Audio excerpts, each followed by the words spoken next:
హబక్కుకు గ్రంథం చాలామందికి తెలియకపోవచ్చు. పాత నిబంధనలో ఉన్నటువంటి 12 చిన్న ప్రవక్తల గ్రంథాల్లో హబక్కుకు గ్రంథం అనేది మరి 8వ పుస్తకంగా మనం చూస్తున్నాం. హబక్కుకు గ్రంథంలో రాయబడిన ఈ మాట 3వ అధ్యాయము 2వ వచనంలో, యెహోవా నిన్ను గూర్చిన వార్త విని నేను భయపడదును. యెహోవా సంవత్సరములు జరుగుచుండగా నీ కార్యము నూతన పరచుము, సంవత్సరములు జరుగుచుండగా దానిని తెలియచేయమన్న మాట ఎవ్రీ న్యూ ఇయర్ రోజు మనం చదువుకుంటాం. దేవుని కార్యములు నూతనపరచబడాలి. నూతనపరచబడటమే కాకుండా దేవుని కార్యములు తెలియచే వి షుడ్ లెర్న్. దేవుడు ఏం చేయబోతున్నాడో, దేవుడు ఏం చేశాడో మనం నేర్చుకోవాల్సినటువంటి వారమై ఉన్నాం. కాబట్టి నూతన సంవత్సరంలోకి వచ్చాం. నైట్ ఆన్లైన్ ప్రేయర్లో నేను చెప్పినట్లుగా బైబిల్లో చాలా రకాల సంవత్సరాలు ఉన్నాయి కదా, చాలా రకాల సంవత్సరాలు ఉన్నాయి. ఎంతమంది విన్నారు నైటు? సో ఆదికాండం 41వ అధ్యాయం 54వ వచనంలో కరువు సంవత్సరములు, యేసేపు కాలములో 7 సంవత్సరములు కరువు సంవత్సరములు అన్న మాట మనం చూస్తాం. ఇయర్స్ ఆఫ్ ఫెమైన్ కదా, కరువుతో నిండిన సంవత్సరాలు. ఆదికాండం 26వ అధ్యాయం 12వ వచనంలో 100 ఫలము కలిగిన సంవత్సరములు. ఇస్సాకు ఆ దేశమందు విత్తనములు వేసి ఆ సంవత్సరమున 100 ఫలము కలిగాడు. ఇది 2వ సంవత్సరం. ఇర్మియా గ్రంథం 17వ అధ్యాయం 8వ వచనం రాత్రి మనం ధ్యానం చేసుకున్నాం. అద్భుతమైన సందేశం.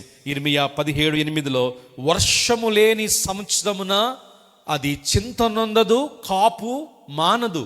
వర్షము లేనటువంటి సంవత్సరం అన్న మాటను మనం తెలుగు బైబిల్లో చూస్తున్నాం. సామెతల గ్రంథం 3వ అధ్యాయం 2వ వచనంలో సుఖజీవముతో కూడిన సంవత్సరం, ఇది మరొక రకమైన సంవత్సరం కదా, సుఖజీవంతో కూడినటువంటి సంవత్సరం. అలాగే న్యాయాధిపతుల గ్రంథం 5వ అధ్యాయం 31వ వచనంలో నెమ్మదితో కూడిన సంవత్సరం. ఆ కాలమున 40 సంవత్సరములు దేశము నెమ్మదితో ఉండెను అన్న మాటను మనం చూస్తున్నాం. So these are the types of years written in the Bible. బైబిల్లో లిఖించబడినటువంటి పలు రకాలైనటువంటి సంవత్సరాలు. సంవత్సరములు జరుగుతూనే ఉంటాయి, తీర్మానాలు చేసుకుంటూనే ఉంటాం, భక్తుల ముందుకు వెళ్తూనే ఉంటాం. మేబీ చాలామందికి 2026 అప్పుడే పాతదైపోయి ఉండొచ్చు. 3 రోజులు అయిపోయింది, అదే ఆఫీసు, అదే భోజనం, అదే ఇక అంతా సేమ్. బైబిల్ సెలవిస్తున్న మాట ఏంటంటే, దేవుడు నూతనపరచపోతే, దేవుని చేత నూతనపరచబడకపోతే ఏది నూతనంగా అనిపించదు. ప్రసంగి గ్రంథంలో సూర్యుని కింద నూతనమైంది ఏది కూడా లేదు.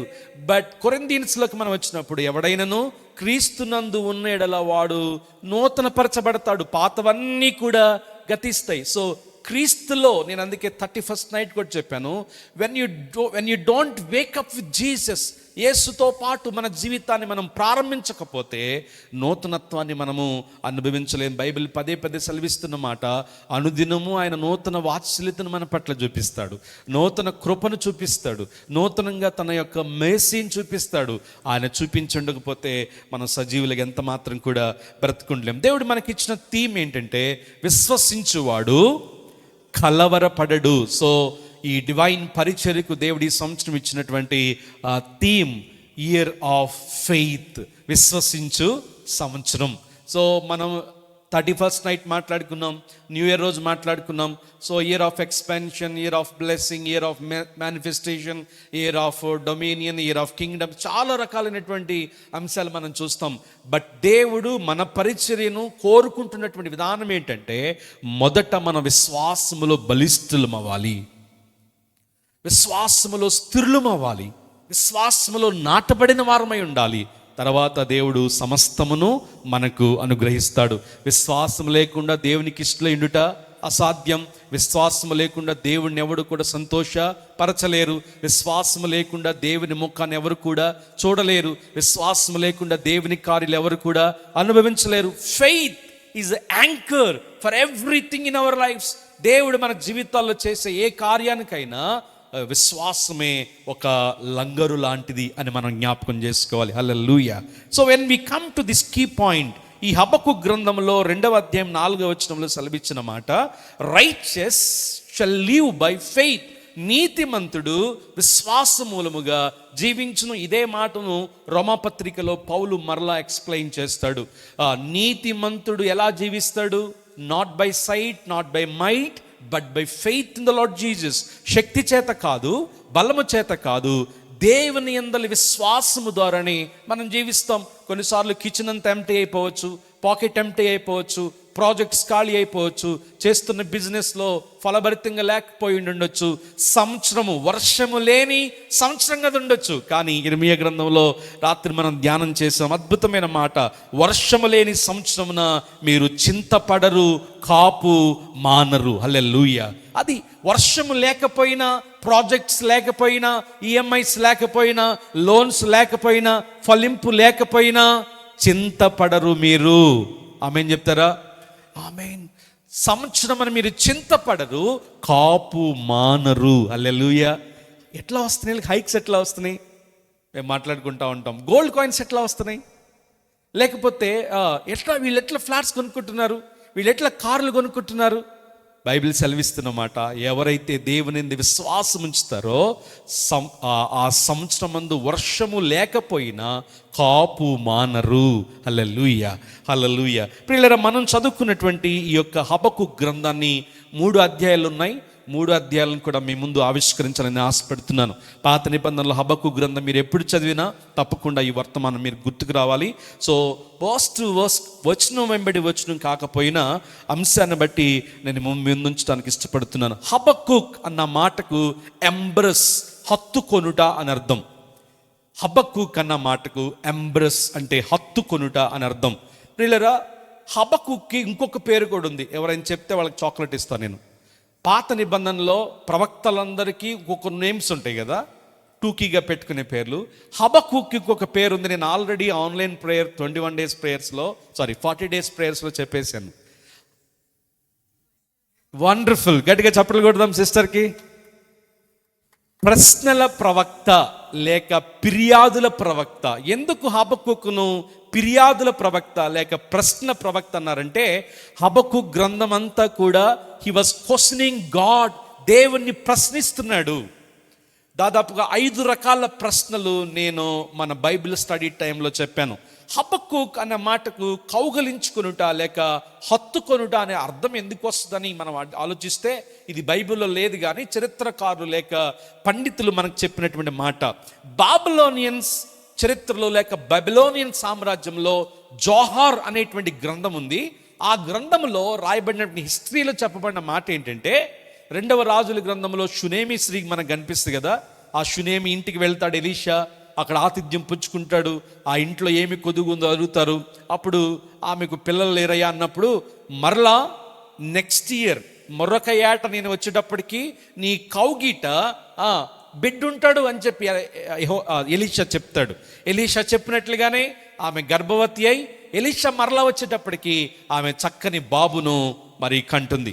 సో కౌగలించుకొనుట అన్న మాట దగ్గర నుంచి ఇక్కడ హబక్కూక్ అన్న పేరు వచ్చినట్లుగా చరిత్రకారులు చెప్తారు. అంటే బాబిలోనియన్ హిస్టారికల్ బుక్ అయిన జోహర్ ప్రకారము ఈ హబక్కూక్ ఎవరు అంటే షునేమి స్త్రీ యొక్క కుమారుడు అనేది ఒక నమ్మకం. బైబిల్ అయితే ఎక్కడ కూడా లేదు. అంటే కౌగిలించుకుంటాడు అని చెప్పాడు కదా ఎలీషా, ఆ పదములో నుంచే హబక్కూక్ అనే పేరు వచ్చింది. హబక్కూక్ అన్న మాటకు ఎంబ్రస్ అంటే కౌగిలించుకునుట అనేటువంటి అర్థం. ఎందుకు హబక్కూకును ప్రశ్నల ప్రవక్త లేక ఫిర్యాదుల ప్రవక్త అని అంటారంటే, మనము 1వ అధ్యాయం 2వ వచనంలోనే మనకు తెలిసిపోతుంది. చూడండి, యెహోవా నేను నీకు మొర్రపెట్టినను నీవెన్నాళ్ళు ఆలకింపకుందు. So this book started with question. దేవుణ్ణి ప్రశ్నించడంతోనే ఈ యొక్క అధ్యాయం లేక గ్రంథం అనేది ఆరంభమవుతుంది. ప్రియులారా, బైబిల్లో చాలా రకాల ప్రశ్నలు ఉన్నాయి. చాలా ప్రశ్నలు ఆల్రెడీ మనం ధ్యానం చేసాం. There were 3294 questions. 3294 questions in the whole Bible. Bible అంతట్లో దాదాపుగా 3294 ప్రశ్నలు ఉన్నాయి. మనుషులు దేవుళ్ళని అడగనివ్వండి, దేవుడు మనుషుని అడగనివ్వండి, మనుషుల్ని అడగనివ్వండి, ప్రశ్నలతో నిండి ఉంది. సో బైబిల్లో ఈ పాపం అనేది కూడా ప్రశ్నతోనే ప్రారంభమైంది. ఏంటా ప్రశ్న?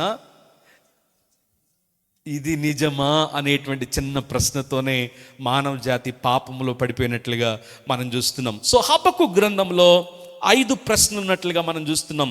మొదటిది 1వ అధ్యాయం 1 నుంచి 11 వచనాల్లో, where were you when I need you? నీవు నాకు అవసరమైనప్పుడు నీవెక్కడున్నావు ప్రభువా అనేది మొదటి ప్రశ్న. Where were you when I need you? నేను డిస్ట్రెస్లో ఉన్నప్పుడు, నేను పరీక్షలో ఉన్నప్పుడు, నేను పోరాటంలో ఉన్నప్పుడు వేర్ వర్ యూ? నీవెక్కడ దాచుకున్నావు? నీవెక్కడ దాక్కున్నావు?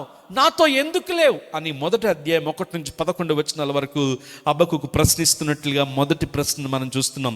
రెండవ ప్రశ్న ఏంటంటే, why do bad things happen to good people? నీతిమంతులకు ఎందుకు కీడు జరుగుతుంది? Why did bad things happen to good people? నీతిగా జీవిస్తే, ప్రార్థన చేసుకుంటే, యథార్థంగా జీవిస్తే, పరిశుద్ధంగా జీవిస్తే మాకెందుకు చెడు జరుగుతుంది? మేమెందుకు దీవించబడలేకపోతున్నాం? మేమెందుకు ఫలించలేకపోతున్నాం? హబక్కూకు అడిగినటువంటి రెండవ ప్రశ్న ఇది. 2వ అధ్యాయంలో 2వ వచనం నుంచి మనం అది చూస్తాం. మొదటి అధ్యాయంలో 12వ వచనం నుంచి మనం అది చూస్తాం. మూడో ప్రశ్న ఏంటంటే, why do good things happen to bad people? మొదటిదేమో, రెండవదేమో ఎందుకు నీతిమంతులకు చెడ్డ కార్యాలు జరుగుతాయి? మూడో ప్రశ్న ఏంటంటే, చెడ్డవారికి ఎందుకు మంచి పనులు జరుగుతున్నాయి? ఇది అందరిలో ఉండే ప్రశ్నే. వాళ్ళు నీతిగా ఉండరు, యథార్థంగా ఉండరు, రకరకాల పాపాల్లో పడిపోతారు, లోకంలో పడిపోతారు, ప్రభు మందిరానికి రారు, చర్చికి రారు, ప్రార్థన చేసుకోరు. కానీ ఎందుకు వాళ్ళు ప్రబలుతున్నారు? కార్లు కొనుక్కుంటున్నారు, ఫ్లాట్లు కొనుక్కుంటున్నారు. ఎందుకు? హబక్కూకులో ఉన్నటువంటి అనుమానం కూడా, ప్రశ్న కూడా అదే. Why did good things happen to bad people? ఎందుకు బ్యాడ్ పీపుల్కి అంత మంచి జరుగుతుంది? హబక్కూకు 2వ అధ్యాయం 2వ వచనం నుంచి మనం చూస్తాం. 4వ ప్రశ్న, how long shall I cry? నేను ఎంతకాలం ఏడవాలయ్యా? ఎంతకాలం ప్రార్థన చేయాలయ్యా? ఎంతకాలం? How long, how long, how long, how long అనే మాట మీద నేను ఒకసారి వర్తమానం చెప్పాను. మనం హౌ లాంగ్ అంటున్నప్పుడు, ఎంతకాలం ప్రభు అన్నప్పుడు, దేవుడు దానిలో ఉన్న ప్రణాళిక, దేవుని ఉద్దేశము, దేవుడు మనకి ఏం నేర్పించబోతున్నాడో కూడా లేఖనాలనే చోట్ల రాయబడింది. 1వ అధ్యాయం 2వ వచనంలో, నేను మొర్రపెట్టినను నీవెన్నాళ్ల వరకు ఆలకింపకెందుకు? బలాత్కారము జరుగుచున్నది నేను నీకు మొర్రపెట్టినను నీవు రక్షింపకెందుకు? నన్నెందుకు దోషము చూడనిచ్చున్నావు? బాధ నీవేళ ఓరకయే చూచున్నావు. ఎక్కడ చూసినను నాశనము, బలాత్కారము జరుగుచున్నవి. హబక్కూకు ఎంత వేదంతో అడుగుతున్నాడో మనం చూస్తున్నాం. So how long shall I cry? నేను ఎంతకాలం ఏడవాలయ్యా? ఎంతకాలం నేను ప్రార్థన చేయాలయ్యా అని ఆయన అడుగుతున్న 4వ ప్రశ్న. 5వ ప్రశ్న, లాస్ట్ ప్రశ్న ఏంటంటే, why do you silent when righteous suffer? నీతిమంతులు శ్రమపరచబడుతున్నప్పుడు నీవెందుకు మౌనంగానున్నావు? దేవుని మౌనంగా ఉండే దేవుడేనా? ఉంటాడా మౌనంగా? ఎంత మాత్రం మౌనంగా ఉండే దేవుడు కానే కాదు. ఇక్కడ ప్రశ్న ఏంటంటే, హబక్కూకులో ఉన్నది, భక్తి చేస్తున్న వారు, క్రైస్తవులు హింసించబడుతున్నారు, చర్చెస్ తగలబడిపోతున్నాయి, జైల్లో వేయబడుతున్నారు, నరహత్యలు. క్రిస్మస్ సెలబ్రేషన్స్లో మనం చూస్తాం, భయంతో కూడిన ఎన్నో సంఘటనలు మన దేశంలో జరిగినాయి. ప్రియులారా, ఎందుకు దేవుడు సైలెంట్గా ఉంటున్నాడు? Why do you silent when righteous suffer? నీతిమంతులు శ్రమపరచబడుతున్నప్పుడు, కుటుంబాల్లో ఇబ్బందులు, శోధనలు, సమస్యలు, ప్రార్థన చేస్తూనే ఉంటాం, కన్నీరు కారుస్తూనే ఉంటాం. Why do you silent Lord? ఆయన ఎంత మాత్రము మౌనంగా ఉండే దేవుడు కానే కాదు. ప్రభు మనకేమి నేర్పిస్తున్నాడో లేఖనాల్లో మనం నేర్చుకోవాల్సిన వారమైన 1వ అధ్యాయం 13వ వచనంలో ఆ ప్రశ్నను మనం చూస్తాం. ఈ 5 ప్రశ్నలు ప్రాముఖ్యమైన ప్రశ్నలు. ప్రభు చిత్తమైతే ఈ 5 క్వశ్చన్స్ని మనం ఎప్పుడైనా ధ్యానం చేద్దాం. ఈ 5 ప్రశ్నలు హబక్కూకు మరి దేవుణ్ణి అడిగాడు గనుక హబక్కూకున్న మరొక పేరు ఏంటంటే ప్రశ్నల ప్రవక్త లేక ఫిర్యాదుల ప్రవక్త. గుర్తుపెట్టుకోండి. సో ఆ రాజ్యం పాపంతో నిండిపోయింది, రాజ్యమంతా బలాత్కారంతో నిండిపోయింది. దాన్ని చూస్తూ ఊరుకుండలేక ఈ హబక్కూక్ అనేటువంటి ప్రవక్త దేవుని దగ్గర మొరపెట్టుకుంటున్నట్లుగా మనం చూస్తున్నాం. What was their sin? వారు చేసిన పాపం ఏంటి? 2వ అధ్యాయం దగ్గరికి వచ్చేటప్పటికి 2వ అధ్యాయం 6వ వచనం జస్ట్ అండర్లైన్ చేసుకోండి మీ బైబిల్లో. What was their mistake? వారు చేసిన పాపం ఏంటి? 2వ అధ్యాయం 6వ వచనంలో, తనది కాని దాన్ని వాళ్ళు ఆక్రమించుకుని అభివృద్ధి నొందిన వారికి శ్రమ. తనది కాని దాన్ని వాళ్ళు ఆక్రమించుకుంటున్నారు, కష్టార్జితం కాని దాన్ని వాళ్ళు సంపాదించుకుంటున్నారు. ఏమండి, కష్టపడకుండా ఎంత సంపాదించినా జేబులో ఉంటే అవి ఉండవు. రంధ్రం పెట్టిన జేబులో కారిపోయినట్లుగా కారిపోతాయి. కాబట్టి సంపాదించేది నీతిగా సంపాదించుకోవాలి, కూడగట్టుకునేది నీతిగా. బైబిల్ సెలవిస్తున్న మాట ఏంటంటే, తమది కాని దానిని ఆక్రమించుకునేటువంటి వాళ్ళు, ఇది వాళ్ళు చేసినటువంటి మొదటి పాపం. రెండవ పాపం 2వ అధ్యాయం 8వ వచనం, బహుజనముల ఆస్తిని నీవు కొల్లపెట్టి ఉన్నావు గనుక శేషించిన జనములు దేశమునకును పట్టణమునకును దానిలో నివాసులకు నీవు చేసిన నరహత్య బలత్కారమును బట్టి నిన్ను కొల్లగొట్టదురు. వీళ్ళు చేసిన రెండవ పాపం ఇది, నరహత్య, బలత్కారము. హత్యలు అనేవి ఈ రోజుల్లో కామన్ అయిపోయినాయి. మనం చూస్తున్నాం, తమిళనాడులో ఒరిస్సా అతన్ని రీల్లో నటించలేదని, వాళ్ళు ఏదో రీల్ తీసుకున్నారంట, అందులో కోఆపరేట్ చేయలేదని ట్రైన్ దించి స్టేషన్ బయటికి తీసుకొచ్చి జేబులో సరదాగా కత్తులు పెట్టి తిరుగుతున్నారంట 4 కుర్రాళ్ళు. రకరకాలుగా పొడిచి బై గాడ్స్ గ్రేస్ అతను ఇంకా బ్రతికే ఉన్నాడు. ప్రియులరా, హత్యలు నరహత్యలు అనేవి వారి జీవన విధానంలో ఒక భాగమైపోతున్నాయి. అది వాళ్ళు చేసినటువంటి రెండవ పాపం. మూడవది 2వ అధ్యాయం 12వ వచనం, నరహత్య చేయుట చేత పట్టణము కట్టించు వారికి శ్రమ, దుష్టత్వము జరిగింట చేత కోటను స్థాపించు వారికి శ్రమ. దుష్టత్వము, వికెడ్నెస్. మూడవ పాపం వాళ్ళు చేసింది ఏంటంటే దుష్టత్వము, వికెడ్నెస్. ఎక్కడ చూసినా వికెడ్నెస్సే. పేద ధనిక వర్గము, లేకపోతే కులాల మధ్యలో, జాతుల మధ్యలో, ప్రాంతాల మధ్యలో న్యాయం లేదు. అవినీతి, అన్యాయము, దుష్టత్వం ప్రబలుతున్న సందర్భం. 4వ పాపం ఏంటంటే 2వ అధ్యాయం 9వ వచనం చూడండి, తమకు అపాయము రాకున్నట్లు తమ నివాసమును బలపరుచుకొని తన ఇంటి వారి కొరకే అన్యాయముగా లాభము సంపాదించుకోవడం. లాభం సంపాదించడానికి కూడా జాగ్రత్త అండి. న్యాయంగా సంపాదిస్తున్నామా, అన్యాయంగా సంపాదిస్తున్నామా కూడా ప్రాముఖ్యమైన విషయం. అన్యాయముగా లాభము సంపాదించుకున్న వారికి శ్రమ. ఈ మధ్య ఒక వ్యక్తి గురించి మేము మాట్లాడుకుంటా ఉన్నాం. తను చేసే జాబ్ లేకపోతే విధానాలు మనం చూసినప్పుడు, ఇదిగో మనం ఎలా సంపాదిస్తున్నాం, ఎంత నీతిగా. దేవుడు మనకిచ్చిన పని, దేవుడు మనకిచ్చిన బిజినెస్, దేవుడు మనకిచ్చినటువంటి జాబ్లో మనం నీతిగా ఉంటే దేవుడే మనల్ని ఆశీర్వదిస్తాడు. ఏమంటే ఆశీర్వదించకపోయినా, రాత్రి నేను చెప్పినట్లుగా, వర్షము లేని సంవత్సరములైనా మీరు చింతనందరు, కాపు మానరు. హల్లెలూయా. కాపు మానరు. లేని వాటికి ప్రాకులాడొద్దండి. మనది కాని దాని కొరకు చేతులు చాచొద్దు. మనశ్శాంతిని కోల్పోయి నిద్రపోకుండా కూర్చుని ఎక్కువగా ఆలోచించొద్దు. ఏది మనదో అదే మన జేబులోకి వస్తుంది. హల్లెలూయా. మనం ఎంతగా దీవించబడ్డం దేవుని ప్రణాళికో అంతే. లేని వాటి కొరకు ఆశించొద్దు. తమకు అపాయము రాకున్నట్లు తమ నివాసము బలపరుచుకొని తన ఇంటి వారి కొరకే అన్యాయముగా లాభము సంపాదించుకున్న వారికి శ్రమ. బిజినెస్ పీపుల్ ఎంతమందినో చూస్తున్నాం మనం. వాళ్ళు పేక మేడల్లాగా వాళ్ళ కోటలను కట్టుకుని ఆఖరికి జైల్లో ఉన్నటువంటి వారిని ఎంతోమందిని ఉదాహరణలుగా మనం చూస్తున్నాం. వాళ్ళు చేసినటువంటి 4వ పాపం ఇది. 5వ పాపం ఏంటంటే తమ పొరుగువారి మానము చూడవలనని ఘోరమైన ఉగ్రత కలిపి వారికి త్రాగనిచ్చి వారిని మత్తులుగా చేయు వారికి శ్రమ. ప్రాముఖ్యమైన పాపం ఇది. పొరుగువారి మానము చూడటం అనేది బైబిల్లో చెప్పబడినటువంటి పాపం. ఫోనోగ్రఫీ, బ్లూ ఫిలిమ్స్, ఏది చూడాలన్నా, ఏది ఓపెన్ చేసినా ఈ రోజుల్లో మనం కూడా మాట్లాడుకోవాల్సిన అవసరమే. వస్త్రాలు ఎలా వేసుకుంటున్నారు, మానమును ఎలా కప్పుకుంటున్నారు, దేని కొరకు మనం వస్త్రాలు వేసుకుంటున్నాం. ఈరోజు బయట లోకంలో ఇదొక అంశం అయిపోయింది కదా.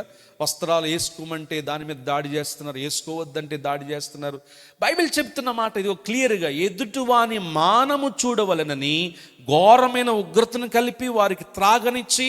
So Bible condemns pornography. ఈ ఫోనోగ్రఫీ అనే దానిని బైబిల్ అడ్డంగా ఖండిస్తుంది అంతే. ఎదుటివాని మానము చూడటం పాపం. నేను ఆల్రెడీ చెప్పాను. ఎవరైనా చెప్పండి. ఆదికాండంలో నోవాహు ప్రియులరా, నోవాహు తాగి వస్త్రహీనుడిగా పడి ఉన్నప్పుడు చూచిన తన కుమారుడు దేవుని ఉగ్రతకు లోనైపోయాడు. సో ఆ ప్రజలు చేసిన పాపం 2వ అధ్యాయంలో మనం చదువుకున్నాం. ఈ పాపాలు వారు చేశారు కాబట్టి ప్రియులరా, దేవుడు అబ్రహామును లేవనెత్తి, అబ్రహాము చెబుతున్న మాట, అయ్యో ఇలాంటి వ్యక్తులు ఉన్నారు, దుష్కార్యము, బలాత్కారము, వ్యభిచారము, నరహత్యలు, తనది కాని దోచుకుంటున్నారు, అన్యాయంగా సంపాదించుకుంటున్నారు, ఎదుటివారి మానము చూడాలని కళ్ళు అప్పగించుకుని చూస్తున్నారు, రకరకాల పనులు చేస్తున్నారు. ఎందుకు ప్రభువా నీవు మౌనంగా ఉంటున్నావు, ఎందుకు నీవు విడిచిపెడుతున్నావు అని హబక్కుకు చేస్తున్న ప్రార్థన మనం చూస్తున్నాం. ప్రియులరా, మొదటి అధ్యాయం, రెండో అధ్యాయం అంతా కూడా ఎలా ఉంటుంది అంటే ఫిర్యాదులు, ప్రశ్నలతో ఉన్నటువంటి హబక్కుకు మూడో అధ్యాయం దగ్గరికి వచ్చేటప్పటికి అద్భుతంగా చెప్పాలంటే this book starts with doubt, ends with faith. ఈ యొక్క అధ్యాయం, ఈ యొక్క బుక్ అంతా కూడా సందేహముతో ప్రారంభమై విశ్వాసముతో ముగిస్తుంది. హల్లెలూయా. సో ఇయర్ ఆఫ్ ఫెయిత్లో మనం నేర్చుకోవాల్సిన మాట ఏంటంటే, అందరికి అనుమానమే, ప్రభువా మా బిడ్డల భవిష్యత్తు ఎలా ఉండబోతుంది, పరిచర్య ఎలా ఉండబోతుంది, బిజినెస్ ఎలా ఉండబోతుంది, సందేహం అంతా కూడా తీసివేసే గొప్ప దేవుడు ఆయన. హల్లెలూయా. సో నీవెన్నాళ్ళయ్యా, ఇంకెంతకాలం ఎదురు చూడాలి, ఇంకెంతకాలం అన్నటువంటి హబక్కుకు మూడో అధ్యాయం దగ్గరికి వచ్చేటప్పటికి, యెహోవా నిన్ను గూర్చిన వార్త విని నేను భయపడుచున్నాను. యెహోవా సంవత్సరములు జరుగుచుండగా నీ కార్యములు నూతనపరచుము, సంవత్సరములు జరుగుచుండగా దానిని తెలియచేయము. ఈ మాట విస్మరించొద్దు. వాగ్దానాల్లో పై వచ్చిన మాత్రమే రాసుకుంటాం, కానీ టీచ్ మీ లార్డ్, నన్ను ఎలాగా నడిపించబోతున్నావో దానిని తెలియచేయి నాయనా.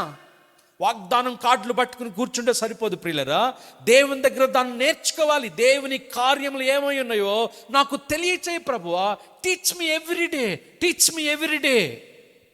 దీపం వెలిగించి గాల్లో పెడితే సరిపోద్దా? ఆగుద్దా దీపం? ఆగదు. దేవుని దగ్గర నేర్చుకోవాలి, ట్రైన్ అవ్వాలి. ఆ తర్వాత కోపించునే వాత్సల్యమును జ్ఞాపకమునకు తెచ్చుకొనుము. ప్రియులరా, ఈ మూడవ అధ్యాయం అంతా మనం చూసినప్పుడు, పేజ్ తిప్పండి, ఆఖరికి వచ్చేస్తే హబక్కుకు ఎలా ముగించాడు ఈ పుస్తకం అనేది చూసినప్పుడు ఎంత అద్భుతమైన విశ్వాసం నేను కనబడుస్తున్నాడు చూద్దాం.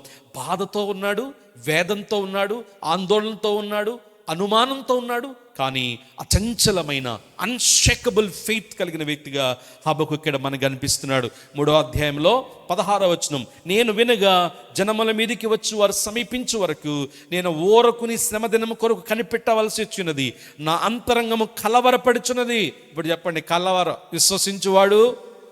విశ్వసించువాడు ఈ మాట గుర్తుపెట్టుకుని మధ్య మధ్యలో అడుగుతాను. నేను విశ్వసించువాడు అంటే మీరు ఏమనాలి? అది నా అంతరంగము కలవరపడుచున్నది, నా శబ్దము నా పెదవులు కదులుచున్నది, నా ఎముకలు కుళ్ళిపోవుచున్నవి, నా కాళ్ళు వణుకుచున్నవి.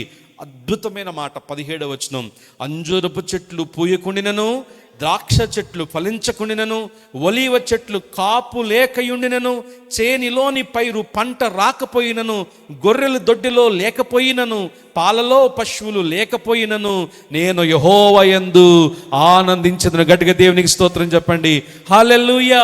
రాబోతున్న 12 నెలలు అంజూరపు చెట్లు పూయపోవచ్చు, ద్రాక్ష చెట్లు ఫలించలేకపోవచ్చు, ఒలీవ చెట్లు కాపు లేకుండా ఎండిపోవచ్చు, ఉద్యోగముల అభివృద్ధి ఉందో లేదో తెలియదు, ప్రయాణం ఎలా ఉండబోతుందో తెలియదు, ఆ చేలో ఫైర్ ఉందో లేదో తెలియదు, దొడ్డిలో గొర్రెలు ఉన్నాయో లేదో తెలియదు. కానీ పరిస్థితులు ఏవైనా I will choose to rejoice in the Lord, దేవుని యందు మాత్రమే నేను ఆనందిస్తాను. ఏమండి, ఆ 2 అధ్యాయాలు మనం చదివినప్పుడు హబక్కుకు ఎంత బాధపడ్డాడు. ఎందుకు ప్రభువా, ఎన్నాళ్ళు పిల్ల మ్యారేజ్ కోసం ఎంతకాలం చూడాలి, బాబు జాబ్ కోసం ఎంతకాలం చూడాలి, జాబ్ కోసం ఉద్యోగం కోసం ఎంతకాలం చూడాలి, హౌ లాంగ్ లార్డ్. ఆఖరికి వచ్చేటప్పటికి ఎంత చంచలమైన విశ్వాసం చూడండి, అన్షేకబుల్ ఫెయిత్. అదేంటంటే, ప్రభువా పూసినను పూయకపోయినను, కాపు కాసినను కాయకపోయినను, దొడ్డెలో గొర్రెలు ఉన్నను లేకపోయినను, పంట పండినను పండకపోయినను, ఇల్లు కట్టుకున్నను, ఉద్యోగం వచ్చినను, పెళ్ళైనను, కార్యాలు జరిగినను, ఏ పరిస్థితి అయినా యెహోవా యందు నేను గట్టిగా దేవునికి స్తోత్రం చెప్పండి. హల్లెలూయా. ఇదే విశ్వాసం, ఇదే నిజమైన నమ్మిక. ఆ పాట ఎంతగానో బలపరిచింది ప్రియులరా. మనం ఇందా పాడుకున్నటువంటి పాట, ఎన్ని కష్టాలైనా బెదరను, ఎంత బాధైనను నా నమ్మిక నీవు మాత్రమే యేసయ్యా. ఏమండి, ఫస్ట్ వారమే ఏంటి పాస్టర్ గారు భయపెడుతున్నారు, మీ నోట శుభం రావాలి తప్ప మాకు మీ నోట అన్ని ఆశీర్వాదాలు రావాలి, మీ నోట అన్ని దీవెనలు మల్టిఫై అయిపోతారు, మీరు పట్టుకున్నంత బంగారం అయిపోద్ది. ప్రియులారా, we are living in the world where the most of authors writing books keys to success, keys to prosper. Bless అవటం ఎలాగా, ప్రాస్పర్ అవటం ఎలాగా, సంతోషంగా ఉండటం ఎలాగా, హ్యాపీ ఫ్యామిలీని కట్టుకోవటం ఎలాగా, ఇలాంటి బుక్స్ ఎలాగ రాస్తున్నారు. అలాంటి దినాల్లో మనం ఉన్నాం. కానీ విశ్వాసంలో స్థిరపడటం ఎలాగా, విశ్వాసంలో నాటబట్టం ఎలాగా, దేవుణ్ణి మహిమపరిచే విశ్వాసం కలిగి ఉండటం ఎలాగా అనేటువంటి పుస్తకాలు తక్కువగా వచ్చేటువంటి రోజుల్లో మనం ఉన్నాం. అన్ఫార్చునేట్లీ మీరు క్రిస్టియన్ బుక్ స్టాల్లోకి వెళ్తే you will find lot of books on success, prosperity, happy life, happy family. But Bible speaks more about faith. ఆదికాండం 1వ అధ్యాయం నుంచి ఆఖరి వరకు ఒక లైన్ వెళ్తుంది. ఆ లైన్ ఏంటంటే దేవుని యందలి విశ్వాసం కలిగి ఉండటం. Faith is the key. కానీ ఆ కీని మనం మర్చిపోతే unfortunately we are living in the world where the worship touching the heaven. ఆరాధన అనేది, ఆరాధన కాన్ఫరెన్స్లు, ఆరాధన సదస్సులు, పాటలు, సంగీతము, రకరకాల వైవిధ్యభరితమైన విధానాలు పరలోకాన్ని తాగుతున్నాయి. కానీ వచ్చిన మందిలో ఎంతమంది నిజంగా ఈ విశ్వాసం కలిగి ఉన్నారు? నిలబడే విశ్వాసం, శుద్ధి చేయబడిన విశ్వాసం, కలవరపడని విశ్వాసం ఎంతమంది కలిగి ఉన్నారు అనేది మనం ప్రశ్నించుకోవాలి. అది అన్ఫార్చునేట్ అనాలా, ఫార్చునేట్ అనాలా మనకు తెలియదు. Lots of people coming to Jesus, thank God for it, thank God for those leaders, thank God for those ministries. కానీ ఏది ప్రాముఖ్యము? What is the key for the happy life? ఏది అంటే ఫెయిత్, విశ్వాసము మాత్రమే. హల్లెలూయా, హల్లెలూయా. కాబట్టి హబక్కూకు మన జ్ఞాపకం చేస్తున్న మాట ఏంటంటే, సందేహముతో అనుమానముతో ప్రారంభించిన తన పుస్తకము ఆఖరికి ఆయన అంటున్న మాట ఏంటంటే విశ్వాసము. అందుకనే 3 మాటలు త్వరగా చెప్పి నేను ముగిస్తాను ప్రియులారా. సో ఇది చాలా ప్రాముఖ్యమైన విషయం. So key point of this book is nothing but faith, విశ్వాసము. ఈ యొక్క పుస్తకము యొక్క ముఖ్య అంశం ఏంటంటే విశ్వాసము. హల్లెలూయా. సో ఈ లోకములో మనం చూసినప్పుడు లిటరేచర్ కానివ్వండి, బోధలు కానివ్వండి, మనము మొన్న 31st నైట్ లేకపోతే న్యూ ఇయర్ రోజు కూడా చూసుంటాం.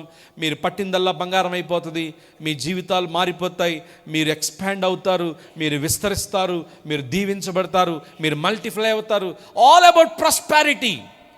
ప్రాస్పారిటీ వద్దా అంటే ఎవరు వద్దంటారండి? అందరికి కావాలి. కానీ కీ పాయింట్ మర్చిపోతున్నారు ఇక్కడ. ఏంటి ఆ కీ పాయింట్ చెప్పండి? విశ్వాసం. హల్లెలూయా. సో మొదటి మాట మనం నేర్చుకోవాల్సింది ఏంటంటే, there are 3 lessons Habakkuk teaching us today. మొదటిది 3వ అధ్యాయం 16వ వచనం. మొదటిది 3వ అధ్యాయం 16వ వచనం.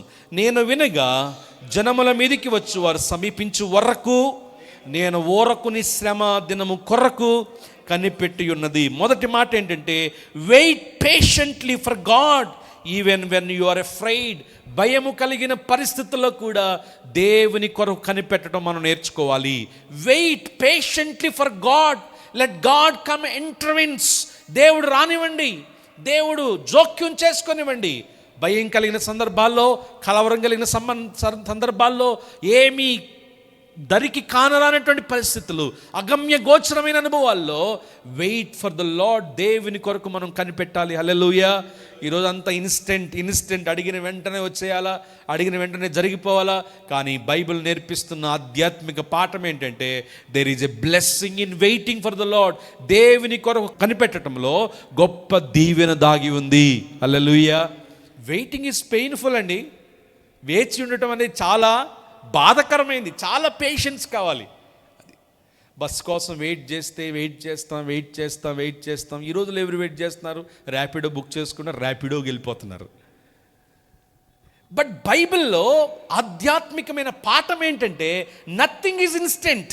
ఏది కూడా తక్షణమే వచ్చి పడిపోదు. వెయిటింగ్. బైబిల్ నేర్పించే ఆధ్యాత్మిక పాఠం ఏంటంటే, దేవుని కొరకు కనిపెట్టడం మనము నేర్చుకోవాలి. When things are not going in well, things are going wrong, అనుకున్న కార్యాలు అనుకోనికి జరగనప్పుడు, భయం ఆవరించినప్పుడు, కలవరం జరిగినప్పుడు యేసు కొరకు కనిపెట్టడం మనం నేర్చుకోవాలి. యేసు వైపు చూడటం మనం నేర్చుకోవాలి. యేసు మీద ఆనుకోవడం మనం నేర్చుకోవాలి. యెహోవా కొరకు కనిపెట్టువారు నూతన బలమును పొందుకుంటారు. వారు పక్షిరాజు వలె పైకి ఎగురుదురు, సొమ్మసిల్లక అలయక వాళ్ళు ముందుకు కొనసాగుదురు. హల్లెలూయా. దేవుడు నేర్పించే పాఠం అదే, వెయిట్ ఆన్ ద లార్డ్. దేవుని కొరకు కనిపెట్టండి, దేవుని మీద కనిపెట్టండి. సో ఎంతకాలం ప్రభువా, ఎంతకాలం? కొన్నిసార్లు కొన్ని గృహాలకు వెళ్ళినప్పుడు ప్రార్థన చేస్తున్నాం, బ్రదర్ అయినా జరగట్లేదు బ్రదర్. యూనో, దేవుడు మనం కలిగి ఉన్న విశ్వాసాన్ని బట్టి ఈ సంవత్సరం ఆగిపోయిన కార్యములను దేవుడు ముందుకు నడిపించబోతున్నాడు. ఆమేన్ చెప్దాం బిగ్గరగా, ఆమేన్. So faith is the key. ఆనుకోండి దేవుని మీద. మీరు అనుకున్నట్లుగా జరగకపోవచ్చు, కానీ దేవుని ప్రణాళిక మీ జీవితాలు సిద్ధించాలంటే let faith activated in your life. మీ జీవితాల్లో విశ్వాసమును కనబరచండి. దేవుని మీద ఆనుకోండి. చాలాసార్లు చింత, బాధ, వేదన.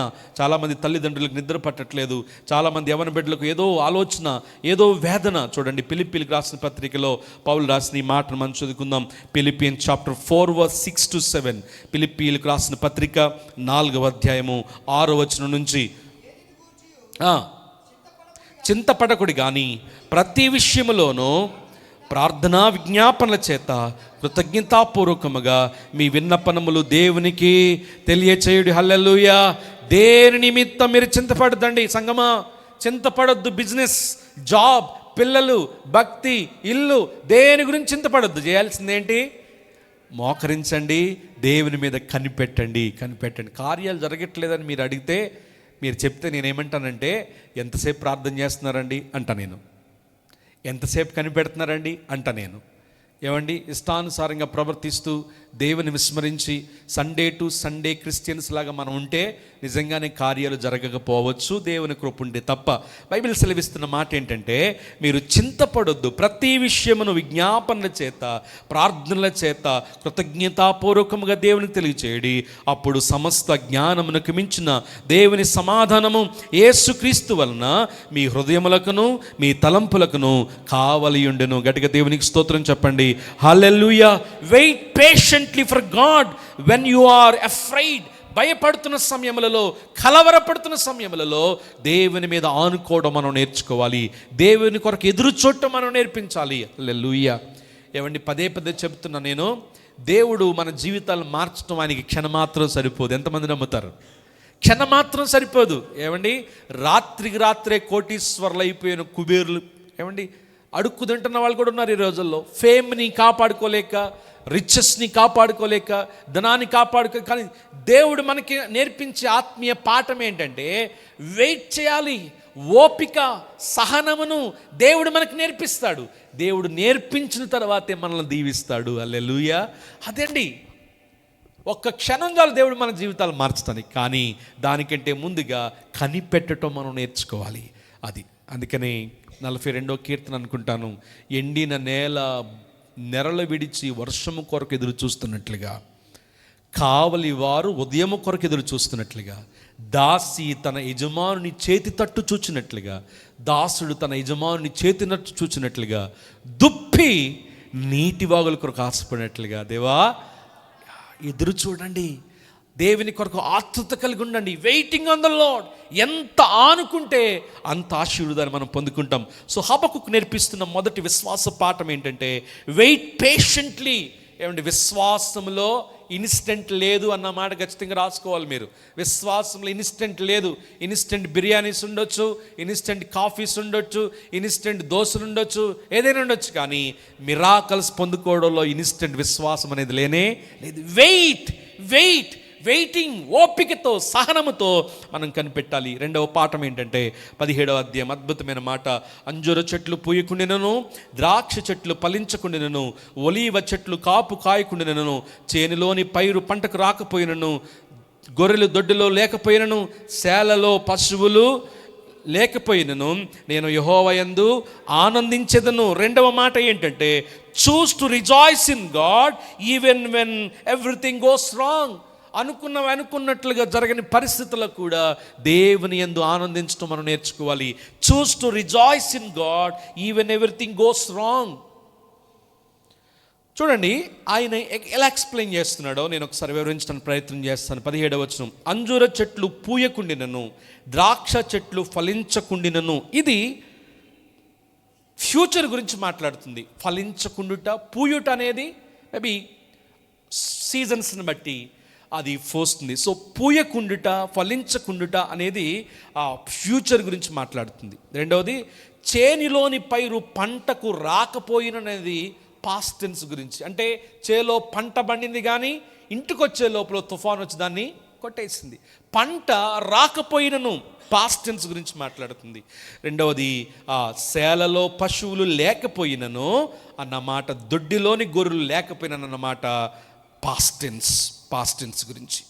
సో ఫ్యూచర్, ప్రజెన్స్, పాస్ట్, ఈ మూడు సందర్భాల్లో కలిగి ఉంటున్నా లేకపోతే కలిగి ఉండకపోయినా నేను యెహోవా యందు ఆనందించెదను. హల్లెలూయా.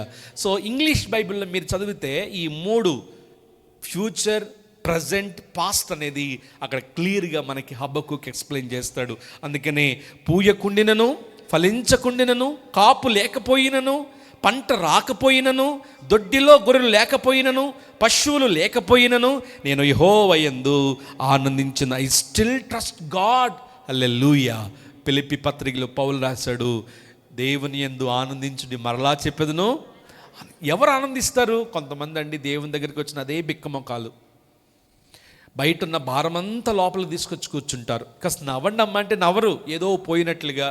ఏదో బైబిల్ సెలవిస్తున్న మాట ఏంటంటే, ఎవరైతే దేవుని మీద ఆనుకుంటారో, దేవుని విశ్వాసం కలిగి ఉంటారో, దేవుడు వారిని పూర్ణ ఆనందముతో నింపుతాడు. హల్లెలూయా.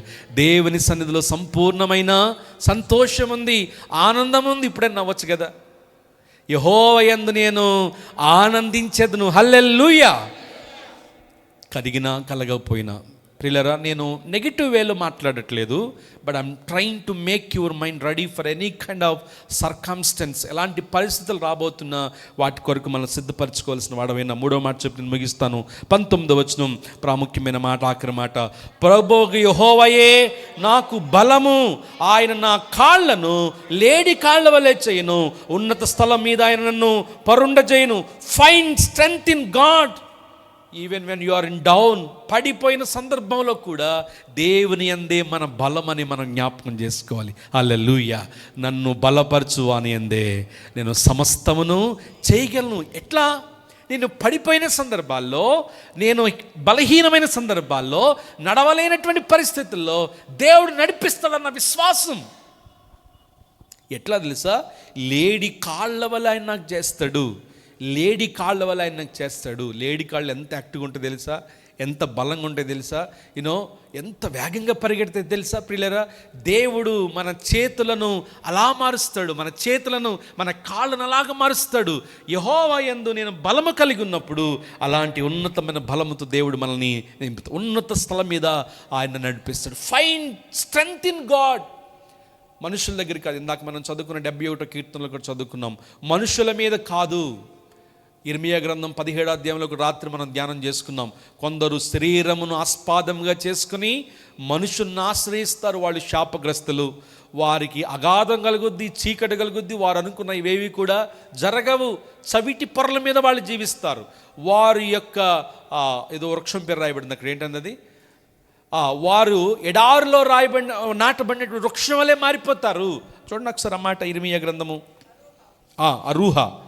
ఒకసారి మాట చదువుదామా? ఇర్మియా 17వ అధ్యాయంలో, నరులను ఆశ్రయించి శరీరులను తనకు ఆధారముగా చేసుకొనుచు తన హృదయమును యెహోవా మీద నుండి తొలగించుకునేవాడు శాపగ్రస్తుడు. వాడు ఎడారిలోని అరూహ వృక్షమును వలె ఉండును. అరూహ వృక్షం ఏంటో రాత్రి నేను చెప్పాను. అరూహ వృక్షం వలె ఉండును. మేలు వచ్చినప్పుడు అది వానికి కనపడదు. వాడు అడవిలో కాలిన నేల యందును నిర్జీవమైన చవిటి మీదను నివసిస్తాడు. హల్లెలూయా. నాకు వాళ్ళు ఉన్నారు, వీళ్ళు ఉన్నారు, నాకు ఆ ఫ్రెండ్స్ తెలుసు, ఈ ఫ్రెండ్స్ తెలుసు, నాకు వాళ్ళు మంచి ఫ్రెండ్స్, వీళ్ళు మంచి ఫ్రెండ్స్, నా బంధువులు ఇది, నాకు అది. మనుషుల మీద ఆధారం చేసుకునక, శరీరమును ఆస్పాదము చేసుకునక నరుల మీద ఆనుకునేవాడు శాపగ్రస్తుడు. బైబిల్ సెలవిస్తున్న మాట, యెహోవా మీద నుండి తమ హృదయం తొలగించుకునేవాడు శాపగ్రస్తుడు. వాడు ఎడారిలోని అరూహ వృక్షమును పోలిన వాడిగా ఉంటాడు. మేలు వస్తుంది కానీ వాడికి అంటే అది చెప్పండి, మేలు వస్తున్నది వాడికి కనపడదు. ఏదండి? పని లేదు, తీరుబాటు లేదు అన్నట్లుగా సంపాదిస్తూనే ఉంటాడు, కానీ జేబులో 1 రూపాయి కూడా మిగలదు. మేలు వస్తుంది కానీ అది వానికి కనపడదు. అడవిలో కాలిన నేల యందును నిర్జీవమైన చవిటి భూమి మీదను వాడు నివసిస్తాడు. ఫలం ఏమైనా ఉంటుందా? ఏమైనా రాబడి ఉంటుందా? ఏమైనా వెనకేసుకుంటాడా? ఎవరికైనా మేలుకరంగా జీవిస్తాడా? జీవించడు. ఇప్పుడు యెహోవా మీద ఆధారం చేసుకున్నవాడు ఎట్లుంటాడు? 7వ వచనం నుంచి, యెహోవాను నమ్ముకున్నవాడు ధన్యుడు, యెహోవానికి ఆశ్రయముగా ఉండును. వాడు జలముల యొద్ద నాటబడిన చెట్టు వలె ఉంటాడు. అది కాలువన ఓరను దాని వేళ్ళను తన్నుతుంది. ఆ చెట్టు వెట్ట కలిగినను అది భయపడదు, దాని ఆకులు పచ్చగా నుండును. వర్షము లేని సంవత్సరమున చింత నొందదు, కాపు మానదు. హల్లెలూయా. సైన్స్ ఏం చెప్తుంది? జీవశాస్త్రం ఏం చెప్తుంది? వర్షం లేకపోతే ఫలం అనేది రాదు, ఎండిపోతుంది. బైబిల్ సెలవిస్తున్న మాట ఏంటంటే, వర్షము లేని సంవత్సరమున చింత నొందదు, కాపు మానదు. ఇది దేవుని వాగ్దానం. ఆమేన్, ఆమేన్. ప్రియులరా, మనం ఆలోచించాల్సిన మాట ఏంటంటే, ఎవరి మీద మనం ఆనుకుంటున్నాం? ఎవరి యందు మనం బలం కలిగి ఉంటున్నాం? What is our strength today? మనము దేవుని యందు మనం స్ట్రెంగ్త్, బలాన్ని కనుక్కోకపోతే, హబక్కూకు అంటున్న అద్భుతమైన మాట ఏంటంటే, పరిస్థితులు ఎలా ఉన్నా, అపాయాలు ఎలా కలిగినా, ఎలాంటి పరీక్షలైనా, ఎలాంటి అనుభవాలైనా, I will choose to find my strength in God. యెహోవాయే నాకు బలము, ఆయన నా కాళ్ళను లేడి కాళ్ళ వలె చేయును, ఉన్నతమైన స్థలం మీద ఆయన నన్ను పరుండ జయును నడిపిస్తాడు. ఆయన నాకు నాయకుడిగా ఉంటాడు. హల్లెలూయా. 2 అధ్యాయాలు కూడా కలవరము, బాధ, వేదన, ప్రశ్నలు, ఫిర్యాదులు. హబక్కూకులో ఉన్న గొప్ప విశ్వాసం ఏంటంటే, ప్రియులరా, he was keep on waiting patiently. దేవుని కొరకు కనిపెట్టడం నేర్చుకున్నాడు, దేవునిలో ఆనందించడం నేర్చుకున్నాడు, దేవుడే తన బలముగా కలిగి ఉండటం నేర్చుకున్నాడు. హబక్కూకు లాంటి విశ్వాసం మనం కలిగి ఉంటే, విశ్వసించువాడు విశ్వాస పాఠములో మొదటి సందేశం ఏంటంటే, learn to wait for the Lord. దేవుని సమయం కొరకు వేచి ఉండటం నేర్చుకోండి, దేవునిలో ఆనందించడం నేర్చుకోండి, దేవునిలో బలాన్ని పొందుకోవడం నేర్చుకోండి. యెహోవా యందు బలము మనం కలిగి ఉన్నాం. ఆయనే మన బలము, ఆయనే మన ఆశ్రయము, ఆయనే మన శృంగము. లోకాన్ని ఆధారం చేసుకోవద్దు, శరీరాన్ని ఆధారం చేసుకోవద్దు. ఒకవేళ ప్రియులరా, ఆ ఉద్యోగాన్నో, ఆస్తిపాస్తులను, దేన్ని ఆధారం చేసుకున్నా అది ఏది మనకు అక్కర్రాదు, ఏది మనల్ని ప్రభు దగ్గరకు నడిపించదు. కాబట్టి ఈరోజు మనం నేర్చుకోవాల్సిన దేవుని ఆత్మీయమైన పాఠం ఏంటంటే, నీతిమంతుడు విశ్వాస మూలముగా జీవిస్తాడు. విశ్వాసమే అన్నిటికీ మూలం, విశ్వాసమే ఆత్మీయ పాఠం. విశ్వాస పాఠములో హబక్కూకు మనకు నేర్పించే 3 సూత్రాలు ఏంటంటే, వెయిట్ చేయాలి, కనిపెట్టాలి, దేవుని యందు ఆనందించాలి, దేవునిలో బలాన్ని పొందుకోవాలి. ఎవరి మీద ఉంది మన నమ్మిక? ఎవరి మీద మనం ఆనుకుంటున్నాం? ఎవరిని ఆశ్రయంగా మనం కలిగి ఉంటున్నాం? ప్రియులరా, మనము బెదరకుండా ఉండాలంటే, కష్టాలు వచ్చినను, ఇబ్బందులు వచ్చినను, రకరకాల పరిస్థితులు వచ్చినను మనము కృంగిపోకుండా ఉండాలంటే, యెహోవానే మనం నమ్మికగా మనం కలిగి ఉండాలి. తల్లు వంచండి, కళ్ళు మూసుకునండి, ప్రార్థన చేసుకుందాం. హల్లెలూయా. తుఫానులు, సమస్యలు, వేదనలు, కష్టాలు, పరీక్షలు, పోరాటాలు ఎంతకాలం ప్రభువా? బలాత్కారం జరుగుతుంది, వీధుల్లో వ్యభిచారం జరుగుతుంది, ఘోరమైన పాపం విలయతాండం చేస్తుంది. Why are you silent Lord? ఎందుకు మౌనంగా ఉన్నావు నాయనా? నీతిమంతులేమో హింసించబడుతున్నారు, దుష్టులేమో ప్రబలుతున్నారు. Why are you so silent? Habakkuk ఎన్నో ప్రశ్నలు అడిగాడు. ఆయన చెబుతున్న మాట, సంవత్సరంలో జరుగుతుండగా నీ కార్యములు నూతనపరచు నాయనా, ఆ కార్యములు మాకు తెలియచేయనైనా. ఏది ఏమైనా నీ యందే మా విశ్వాసము, నీ యందే మా నమ్మిక తండ్రి. అయ్యా నీకు స్తుతులు నాయనా. ప్రియ సంగమా, విశ్వాసాన్ని బ్రేక్ చేసుకోండి. This is the year of faith. విశ్వాసం ఇంకా లోతుకు వెళ్ళండి, ఇంకా లోతుకు వెళ్ళండి. ప్రతిష్ఠిత కలిగిన విశ్వాసం, బలమైన విశ్వాసం. హల్లెలూయా. ఎన్ని కష్టాలైనా బెదరను, ఎంత బాధైనా వెనుదిరుగను. చెప్తారా నాతో పాటు? ఎన్ని కష్టాలైనా బెదరను, ఎంత బాధైనా వెనుతిరుగను. నా నమ్మిక నీవు మాత్రమే, నా నమ్మిక నీవు మాత్రమే. నేనెప్పుడు నిన్ను విడువను యేసయ్యా, నేనెప్పుడు నిన్ను విడువను, నేనెప్పుడు నిన్ను విడువను యేసయ్యా, నేనెప్పుడు నిన్ను విడువను. ఎన్ని కష్టాలైనా బెదరను, ఎంత బాధైనా వెనుదిరుగను. ఎన్ని కష్టాలైనా బెదరను, ఎంత బాధైనా వెనుదిరుగను. నా నమ్మిక నీవు మాత్రం పాడాలి. నా నమ్మిక నీవు మాత్రమే, నేనెప్పుడు నిన్ను విడువను యేసయ్యా, నేనెప్పుడు నిన్ను విడువను.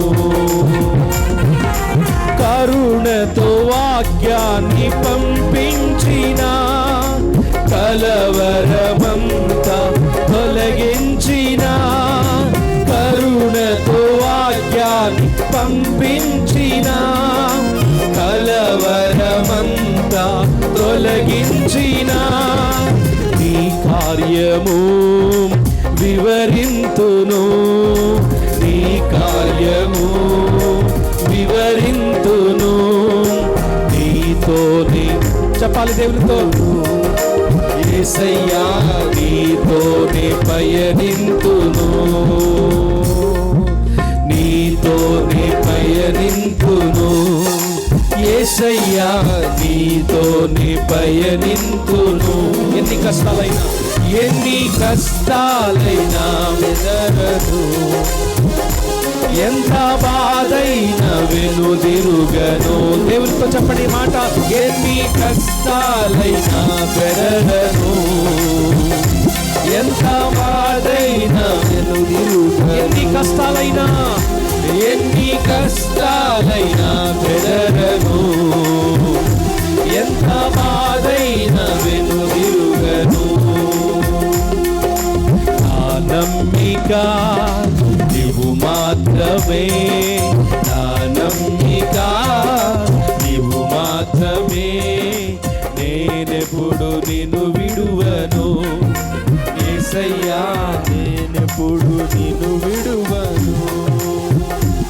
విశ్వాసముతో నమ్మికతో ప్రభుత్వం చేయబడ్డ చేతులు పైకెత్తి యేసయ్యతో ఈ ఒడంబడిక చేసుకోండి.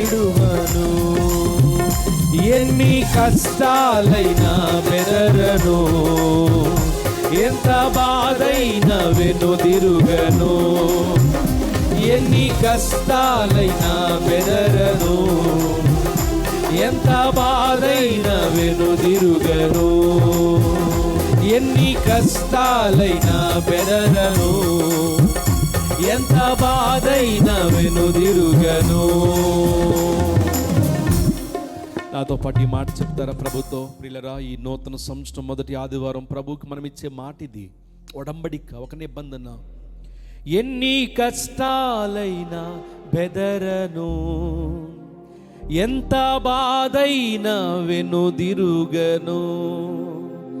ఎన్ని కష్టాలైనా బెదరను, ఎంత బాధైనా వెనుదిరుగను. పరిశుద్ధమైన మా ప్రియ తండ్రి, హబక్కుకు భక్తుని ద్వారా ఈరోజు మాకు నేర్పించిన విశ్వాస పాఠాల కొరకు నీకు స్తోత్రాలు.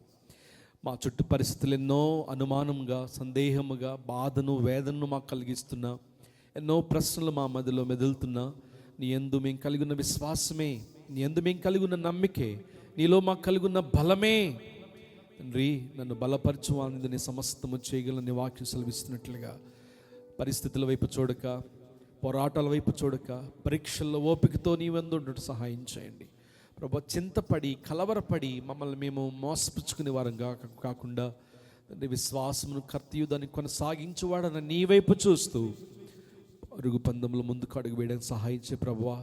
విశ్వాసములు మమ్మల్ని స్థిరపరచండి, లోతైన అనుభవాలకు మమ్మల్ని నడిపించండి. బలమైన విశ్వాసం, అచంచలమైన విశ్వాసం, అన్షేకబుల్ ఫెయిత్తో మమ్మల్ని నింపునాయన. మీకు స్తోత్రాలు. ఎన్ని కష్టాలు వచ్చినా బెదరకుండా, ఎన్ని బాధలు వచ్చినా నిన్ను విడిచిపెట్టకుండా ముందుకు అడుగులు వేయడానికి సహాయం చేయమని, ఈ వాక్యం మా హృదయంలో నైనా మీరు నాటమని, ఫలింపచేయమని. ఎంతమంది ప్రభా ఇదిగో ఆన్లైన్ ద్వారా నీ వాక్యం విన్నారో, నీ సంఘమంతటి మీరు దర్శించండి, ఆశీర్వదించండి. వాక్యానుసారమైన ప్రక్రియను వారి అంతరంగాలమని జరిగించమని, మహిమ ఘనత ప్రభావం మీకే చెల్లిస్తూ యేసు నామములో ప్రార్థిస్తున్నాము తండ్రి. ఆమేన్, ఆమేన్.